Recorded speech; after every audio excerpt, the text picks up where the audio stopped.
Good morning guys. Hindi ako nakapasok sa trabaho ko ngayon. Ay, taas ng ko ang kaso.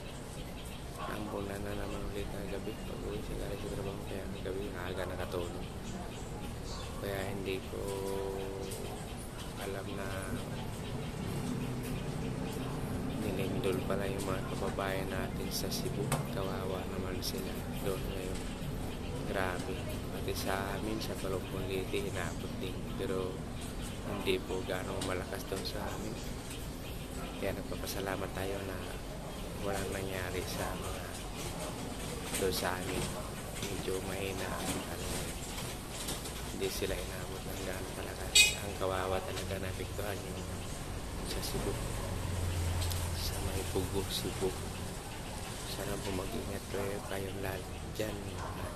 Magdarasa lagi at sana yun lang, walang ganong nasa lantak sa lindol na yun. Kawawa yung mga kababayan natin, katapos lang ng bagyo, ngayon lindol na naman. Diyos ko po, yun lang po at good morning sa inyo at mag-ingat po tayo lahat.